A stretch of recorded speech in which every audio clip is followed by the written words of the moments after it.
बोलो सत्यनारायण भगवान की जय। एक समय नेमी सारण तीर्थ के सनकादिक 88,000 ऋषियों ने श्री सूत जी से पूछा, हे प्रभु, इस कलयुग में विद्या रहित मनुष्यों को प्रभक्ति किस प्रकार मिलेगी तथा उनका उद्धार कैसे होगा? इसलिए हे मुनि श्रेष्ठ, कोई ऐसा तप कहिए जिससे थोड़े ही समय में पूर्ण प्राप्त हो तथा मनोवांछित फल मिले।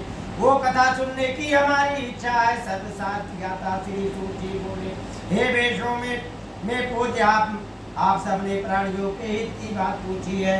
अब मैं उस श्रेष्ठ व्रत को आप लोगों से कहूँगा जिस व्रत को नारद जी ने श्री लक्ष्मी नारायण जी से पूछा था और श्री लक्ष्मीपति मुनि श्रेष्ठ से कहा था, सो ध्यान से सुनो।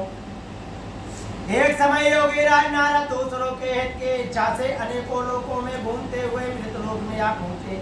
वहाँ योनियों में जन्मे प्राय सभी मनुष्यों को अपने कर्मों के द्वारा अनेकों दुखों से पीड़ित देख करके सोचा कि किस यत्न के करने से निश्चय ही प्राणियों के दुखों का नाश हो सकेगा। ऐसा मन में सोच करके वे विष्णु लोक गए। वहाँ सूतवरधारी 4 भुजाओं वाले देवों के ईश नारायण को देखकर, जिनके हाथ में शंख चक्र गदा पद्म तथा वनमाला पहने हुए थे, स्तुति करने लगे, हे भगवान, आप अनंत शक्ति संपन्न है, मन तथा वाणी आपको नहीं पा सकती है। आपका नादि मध्य अंत नहीं है। आप निर्गुण सर्व सृष्टि आदि भूत और भक्तों के दुखों को नष्ट करने वाले हैं। आपको मेरा नमस्कार है। नारद जी के इस प्रकार की स्तुति सुन करके विष्णु भगवान बोले, हे मुनिश्रेष्ठ, आपके मन में क्या है और आपका किस काम के लिए आगमन हुआ है, निसंकोच कहो।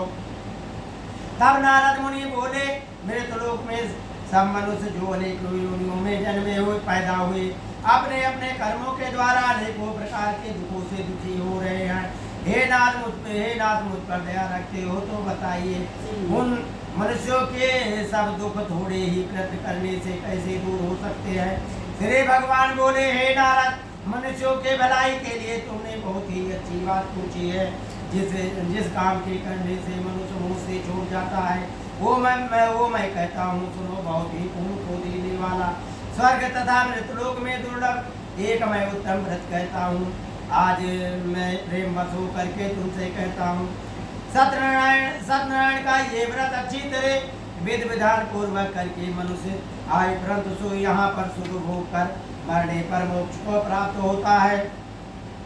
श्री भगवान के वचन से सुन करके नारद मुनि बोले, उस व्रत का क्या फल है और क्या विधान है, और किस ने ये व्रत को किया है और किस दिन ये व्रत करना चाहिए, सब विस्तार पूर्वक कहिए। भगवान बोले, दुख और शोक को दूर करने वाला, सौभाग्य तथा संतान को बढ़ाने वाला, धन दान को बढ़ाने वाला, सौभाग्य तथा संतान को देने वाला ये व्रत सभी स्थानों में विजयश्री कराने वाला, भक्ति और श्रद्धा के साथ किसी भी दिन श्री सत्यनारायण भगवान के प्रातः काल के समय ब्राह्मणों और बंधुओं के साथ धर्मपरायण होकर के पूजन करे। भक्ति भाव से नैवेद्य केले का फल, ये दूध दही गेहूँ का चूरमा, गेहूँ का भाव तो साठी का चूरमा लेवे, शक्कर तथा गुड़ लेवे और भक्षण योग पदार्थ जमा कर देवे, भगवान को अर्पण कर देवे तथा बंधु सहित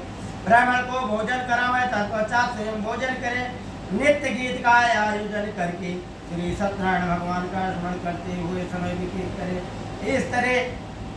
इस तरह व्रत करने पर मनुष्यों की इच्छा निश्चय ही पूरी होती है। विशेषकर कलिकाल में भूमि पर यही मोक्ष का सरल उपाय है। प्रथम अध्याय। बोलो श्याम सुंदर वृंदावन बिहारी लाल की जय हो। श्रीमन्नारायण नारायण नारायण नारायण नारायण नारायण लक्ष्मी नारायण नारायण नारायण। सत्यनारायण भगवान की जय।